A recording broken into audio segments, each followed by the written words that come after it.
নমস্কার বন্ধুরা, education culture YouTube চ্যানেলে তোমাদের স্বাগতম।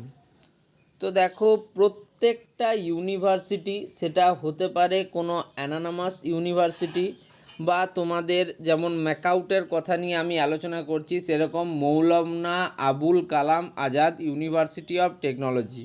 তো তোমরা যে কোনো ইউনিভার্সিটি লেভেলে থাকো, কলেজ লেভেলে থাকো, স্কুল লেভেলে থাকো, তো প্রত্যেকের জন্য কিন্তু সেশনের জন্য, অর্থাৎ ধরো যেমন 2023-24 সেশন, 2024-25 সেশন, তো তার জন্য কিন্তু অ্যাকাডেমিক ক্যালেন্ডার তৈরি হয় এবং সেই অ্যাকাডেমিক ক্যালেন্ডার অনেক কিছু জিনিসকে মাথায় রেখে তারপর তৈরি করা হয়। কিন্তু তোমরা জানো যে 2024 সালে আমাদের জন্য সবথেকে বড় ইলেকশন তথা লোকসভা ইলেকশন কিন্তু হচ্ছে, এবং আগে থেকে যদিও পসিবল কবে থেকে কবে হতে পারে, কোন কোন মাসে হতে পারে লোকসভা ইলেকশন, সেটা সম্বন্ধে ডিটেলস ক্ল্যারিটি থাকলেও কিন্তু একদম কনফার্ম ডেট কিন্তু অনেক দিন পর জানা যায়। সেক্ষেত্রে 2023 সালেই যখন রুটিন বা অ্যাকাডেমিক ক্যালেন্ডার তৈরি হচ্ছে, তখন আমাদের ক্ষেত্রে কোনোভাবেই জানা সম্ভব নয় যে কবে আমাদের এক্সামিনেশন হবে। তো তার জন্য মানে কবে আমাদের ভোট হবে, সেক্ষেত্রে কিন্তু এক্সামিনেশনের ডেট ভোট অনুযায়ী ঠিক করা সম্ভব নয়। তো দেখো, সেই রকমই একটা অ্যাকাডেমিক ক্যালেন্ডার পাবলিশ করেছে তোমাদের Maulana Abul Kalam Azad university of technology 2023-24 শিক্ষাবর্ষে। তো তোমরা এই অ্যাকাডেমিক ক্যালেন্ডার অনুযায়ী অনেক ডেট তারা ফলো করার চেষ্টা করেছে, কিছু ক্ষেত্রে 2-5 দিন এধার ওধার হয়েছে।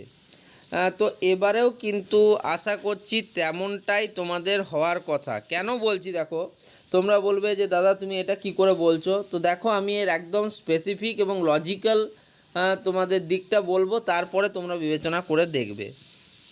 তো তোমরা জানো, তোমাদের কিন্তু রিসেন্ট তোমরা তোমাদের অড সেমিস্টার এক্সামিনেশান, যেটা 3rd, 5th, 7th, 9th যেই হোক না কেন, যার ক্ষেত্রে যেটাই হোক, সেটা কিন্তু তোমরা অলরেডি দিয়ে দিয়েছো এবং তোমরা অধীর আগ্রহে অপেক্ষা করছো যে তোমাদের কবে রেজাল্ট আসবে। বাট সত্যি বলতে একদম ফ্রম দ্য ইউনিভার্সিটি সাইড থেকে এখনও অবধি নোটিশ পাওয়া যায়নি। বাট সমস্ত কিছু বিবেচনা করে যতদূর মনে হচ্ছে খুব বেশি লেট হওয়ার কথা নয়। তো যাই হোক, সে টপিকে অন্য কোনো ভিডিওতে আবার আলোচনা করব। আজকে আমার আলোচনার বিষয় হলো তোমাদের নিকটবর্তী যে ইভেন্ট সেমিস্টার এক্সাম, যেখানে তোমরা 2nd, 4th, 6th, 8th বা 10th সেমের যারা স্টুডেন্ট রয়েছে, তাদের এক্সামিনেশনগুলোর ব্যাপারে, যে তাদের কি এক্সামিনেশনগুলো একদম প্রপার ডেটে হবে। তো সেক্ষেত্রে দেখো, তোমাদের একটু বলে দিই। তো তোমাদের কিন্তু মেনলি প্রত্যেকের দুটো এক্সাম হয়, একটাকে বলা হয় থিওরি এক্সাম, একটাকে বলা হয় প্র্যাকটিক্যাল এক্সাম। তো দেখো, তোমাদের ম্যাকাউটের যে অ্যাকাডেমিক ক্যালেন্ডার 2023-24 শিক্ষাবর্ষের, সেখানে কিন্তু তোমাদের লেখা আছে, দেখো থিওরি এক্সামিনেশনের ডেট দেওয়া হয়েছে ফর ইভেন্ট সেমিস্টার 3/6/2024 সেটা শুরু হচ্ছে এবং শেষ হচ্ছে তোমাদের 22/6/2024। তো আমার এইখানে একটু সমস্যা আছে, তোমাদেরকে তাই আমি বলছি কেন। তোমরা জানো তোমাদের লোকসভা ইলেকশনের রেজাল্ট আমাদের সেটা বের হচ্ছে কিন্তু 4 জুন 2024। এবার 4 তারিখে রেজাল্ট বেরোনোর পর কিছুদিন বা সম্ভবত 2 থেকে 3-4 দিন পর্যন্ত কিন্তু সেইখানে, যেহেতু ভোট কেন্দ্রের বিভিন্ন ব্যালট পেপার থেকে শুরু করে ইভিএম মেশিনগুলো থেকে শুরু করে বিভিন্ন ধরনের কিন্তু সরঞ্জাম কিন্তু অলরেডি মজুদ থাকে এবং সেগুলো সরাতে এবং তোমাদের ইনস্টিটিউটটাকে ফ্রি করতে কিছুদিন কিন্তু সময় লাগে।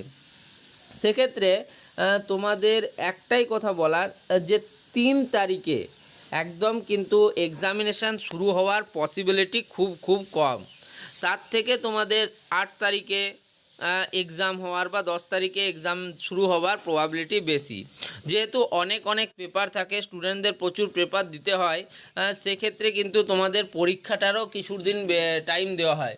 সেক্ষেত্রে হয়তো তোমাদের গ্যাপিং খুব কম থাকতে পারে, বাট পরীক্ষাটা একদম শুরুর ডেটটা 3 তারিখে হওয়া একটু আমার মনে হচ্ছে যতদূর এটা কিন্তু সম্ভব নয়। সেক্ষেত্রে কিছুটা তোমাদের কিন্তু এই ডেটটার পরিবর্তন হতে পারে। তো তোমরা আগেও দেখেছো যে ডেটের কিন্তু পরিবর্তন হয়, এমন নয় যে তোমার যেদিন বলে দিয়েছে সেই দিনই হচ্ছে সব কিছু, সামান্যতম হলেও পরিবর্তন হয়। এবং যেহেতু এটা হচ্ছে একটা মানে রাজ্য স্তরের নয়, এটা হচ্ছে তোমাদের দেশের ভোট, সেক্ষেত্রে কিন্তু রেজাল্ট বেরোবার পরও 2-4 দিন অস্থিরতার জন্য আশা করি তোমাদের শুরু হবে না। সেক্ষেত্রে এক্সাম চালু হতে তোমাদের কিন্তু ওই 8 তারিখ মতো লেগে যাবে। 8 তারিখ থেকে তোমাদের শুরু হতে পারে এক্সাম, যতদূর জানা যাচ্ছে। তার আগে অবশ্যই তোমাদের সে বিষয়ে ম্যাকআউট থেকে আলাদাভাবে নোটিফিকেশান দিয়ে দেবে। বাট যতদূর আমার মনে হলো এবং অ্যাজ পার কারিকুলাম বা গাইডলাইন্স যেভাবে চলছে, সেক্ষেত্রে কিন্তু এটাই দেখা যাচ্ছে। অনেক ক্ষেত্রে দেখা যাচ্ছে যে গরমের একটা প্রভাব রয়েছে, সেক্ষেত্রে একটা ছুটির নির্দেশ অনেক ক্ষেত্রে জারি হচ্ছে, বা লোকসভা ইলেকশনের জন্য অনেক জায়গায় কি হচ্ছে অনলাইন ক্লাসেসের ব্যবস্থা করা হচ্ছে। তো এই বিষয়গুলো হচ্ছে, তো সেই সমস্ত কিছুকে মাথায় রেখেই কিন্তু এই ভিডিওটা বানানো। যদি তোমাদের ভিডিওটা ভালো লাগে এবং ম্যাকআউট সম্বন্ধে তোমরা আরও অনেক কিছু জানতে চাও এবং পুরো ডিটেলড অ্যানালিসিস চাও, কি হচ্ছে, কখন কি পরীক্ষা হবে, কিভাবে পরীক্ষা পাস করবে সেই বিষয়ে, তাহলে অবশ্যই তোমরা ভিডিওটিকে শেয়ার করার মাধ্যমে চ্যানেলটিকে কিন্তু সাবস্ক্রাইব করে নাও, যাতে তোমাদের কোনো রকম কোনো সমস্যা ভবিষ্যতে না আসে। তো এই ভিডিওটা এখানেই শেষ করছি। ধন্যবাদ।